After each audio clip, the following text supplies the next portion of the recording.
নমস্কার বন্ধুরা, এখন বাজে 12:30টার মতো, ওই একটার কাছাকাছি। তো আজকে আমি এই ভিডিওর মাধ্যমে আমার কিছুটা লাইফের হিস্ট্রি তোমাদের সঙ্গে শেয়ার করব।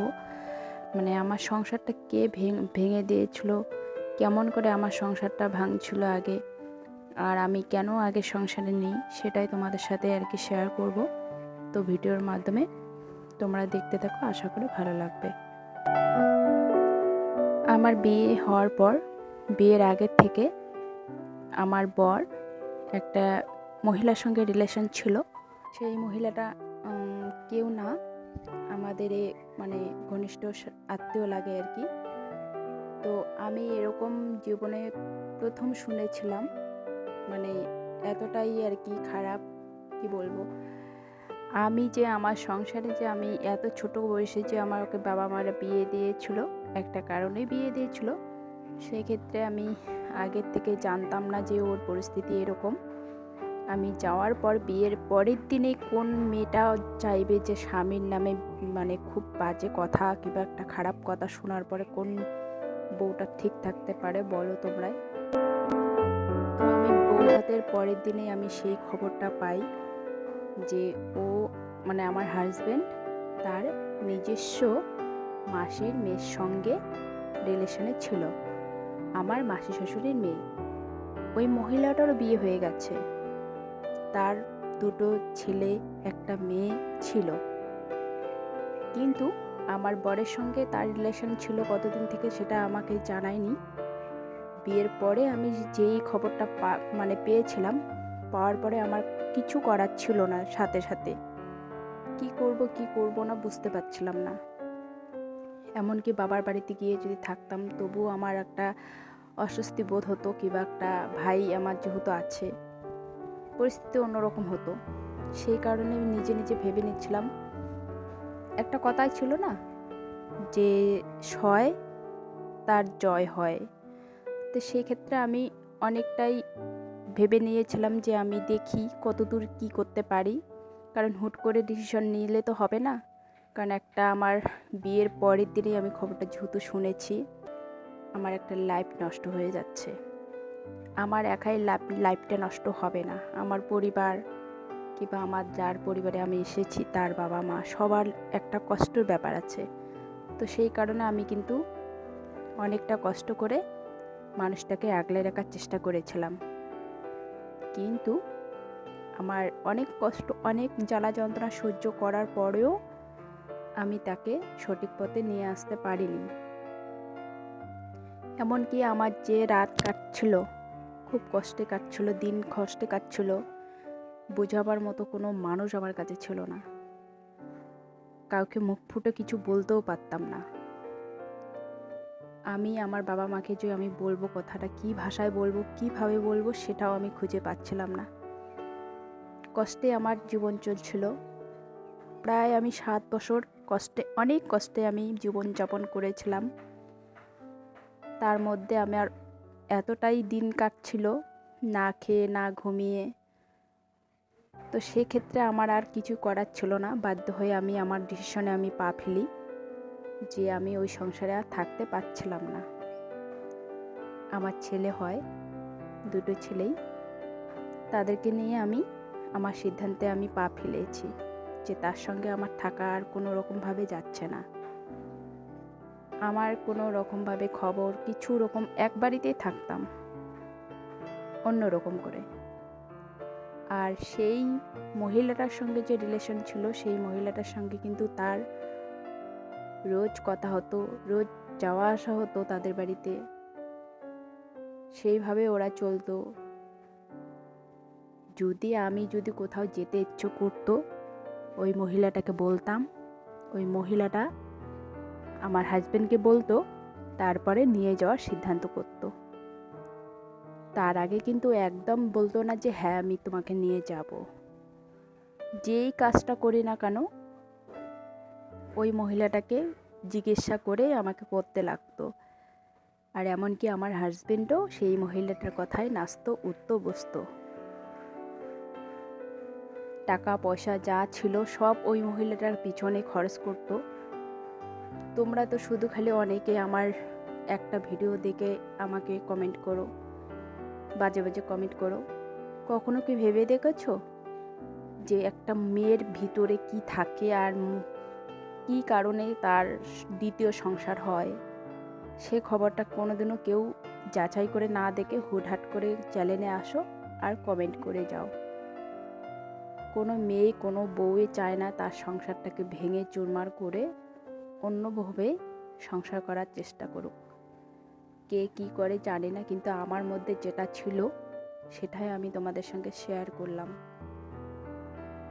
আমি অনেক কষ্ট করে আমার ছোট্ট সংসারটাকে বড় করেছিলাম, এমনকি আমি নতুন বাড়িও করেছিলাম, কিন্তু সুখ সয় নাই কপালে। একটা ছোট বয়সের মেয়ে 14 বছর বিয়ে হয়েছে বয়সে, সে দেখো 10 বছরে কি করতে না পেরেছে। নতুন বাড়ি করেছে, সুন্দর বাড়ি করে সংসার করছিল, তবুও সেই মানুষটাকে ঠিক পথে আনার চেষ্টা করেছিল, কিন্তু পারিনি।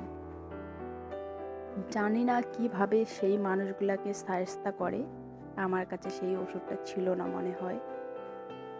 সেই কারণে আমার মতো করে আমি চলার চেষ্টা করেছিলাম বাচ্চা দুটোকে নিয়ে। সেই পর্যায়ে আমি এই মানুষটার সঙ্গে থাকার মতো কোনো ক্ষমতাই খুঁজে পেয়েছিলাম না। তাই আমার ডিসিশনে আমি চলে আসি আমার বাবার বাড়িতে। অনেক ঝুট ঝামেলা আমার উপর দিয়ে চলে গেছিল। যখন একটা মেয়ে কিন্তু বাবার বাড়িতে চলে আসে বোঝা হয়ে, তখন কিন্তু অটোমেটিক কিন্তু বাবা মা কষ্ট সহ্য করে, বলতে পারে না যে তুই বেরিয়ে যা। অনেক মানুষের কথা শুনে অনেক কষ্ট জ্বালা সহ্য করে সেই পর্যায়ে কিন্তু কখনো কিন্তু বিদায় দিতে পারে না। সেটা কিন্তু মেয়েদের নিজেরকেই বুঝতে হয় যে বাবা মা কতটা জ্বালা যন্ত্রণায় আছে। ওরা আমাকেও যদি সংসারের মধ্যে ভার না দেয়, আমি নিজেই ভারটা নিই সংসারের, যে আমি হ্যাঁ বাচ্চাদেরকে বাঁচাতে লাগবে আমার, আমি আমার মতো করে সংসার গুছিয়ে আমার করতে ইচ্ছে করে। ডিসিশনে আমি পা ফেলি বা আমার অমতে আমি বিয়ে করে নেই আর একটা। আমার জীবনটা বাঁচতে হবে, আমি কতদিন তাদের মধ্যে থাকবো? ভাইদের বিয়ে হয়ে যাচ্ছে, বউ বাড়িতে আসছে, অনেক সময় অনেক বউদেরকে ভালোও লাগতে পারে ননদ বাড়িতে থাকাতে। তো সেই কারণে আমি আমার কষ্টটাকে চেপে রেখে আমার ডিসিশনে আমি চলে যাই ছোট ছেলেকে নিয়ে। বড় ছেলেকে ওর দাদু বাড়িতে রেখে দিই, কিছুদিন পর ওর বাবা বাড়িতেও চলে যায়।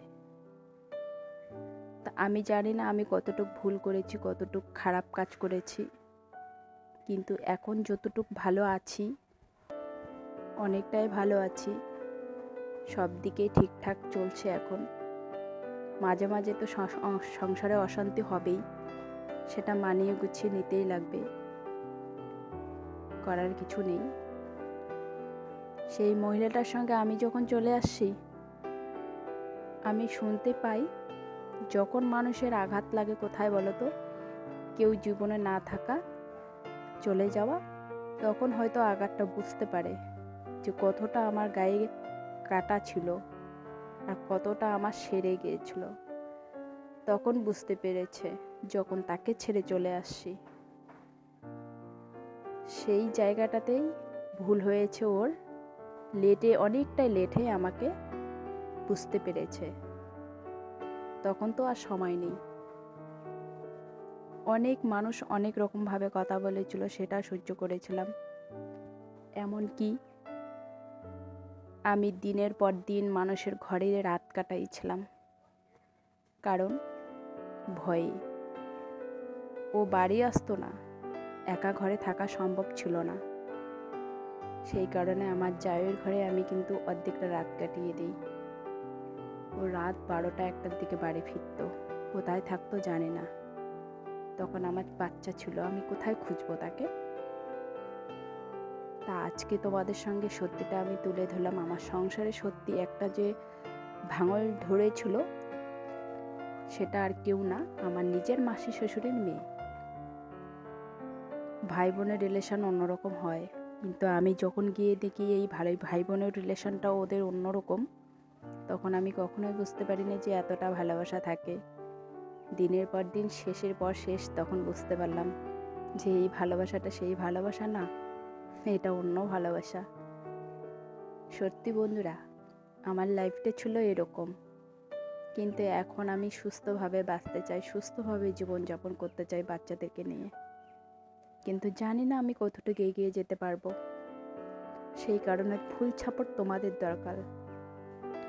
আজকে মাঝে সাঝে আমার বাবার বাড়িতে আমি যেতে পারি না, কিন্তু বাবা মা খালি শুধু ফোনেই খবর নেয়। মাকে কষ্ট করে আমি একবার নিয়ে আসছি, আর কিন্তু আসার নাম নেই। শরীর অসুস্থ থাকলেও কেঁদে কেঁদে ভুগতে হয় যে আমার কাছে আমার মা, আমার পরিবার কবে আসবে। তবুও কিন্তু কষ্ট করে থাকি অপেক্ষায়, যে দিনের শেষে যদি একবার আসতে চায় ওরা, আমি হাসি মুখে আমি আসতে বলবো ওদেরকে। তাই অনেক কষ্ট করে, অনেক কিছু সহ্য করে আমি কিন্তু দিন গুনছি যে আমার দিনগুলো কবে ভালো দিনটা আসবে। আমার আজকে আমার নিজের ঘরের সংসারের মানুষগুলো আমার সঙ্গে সেই বেইমানি করেছিল।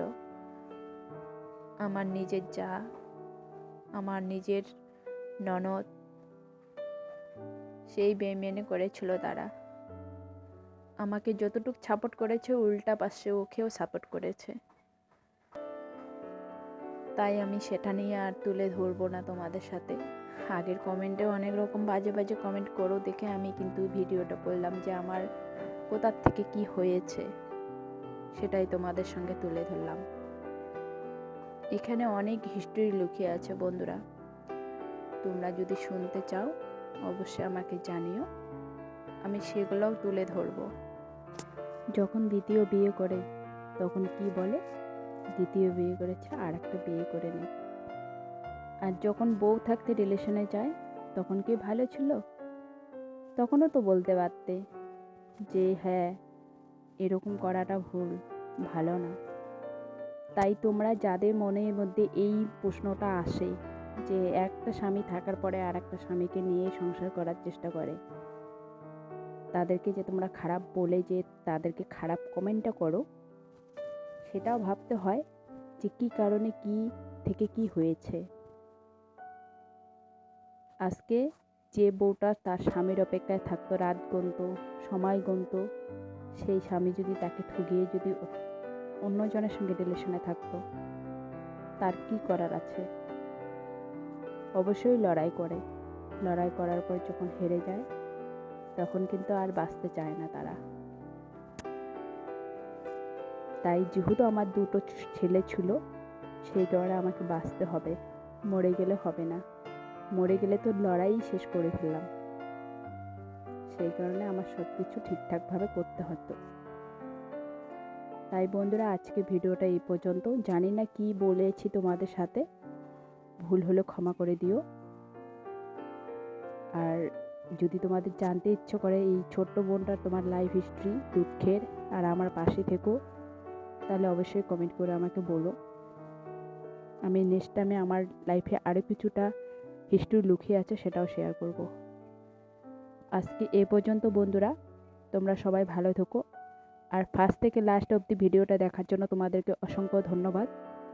তোমরা সবাই খুব ভালো থেকো, হাসি খুশি থেকো। ফিরে আসছে আরও নতুন কোনো ভিডিও নিয়ে। আর হ্যাঁ, এই ড্রেসটা আমি মেশোর থেকে নিয়েছিলাম, কটনের, কিছুটা কটন কিছুটা মিশাল আছে আর কি। যতটা ভালো ততটা খারাপ, অতটা ভালো না। তা আজকে এই পর্যন্ত, সবাইকে টাটা।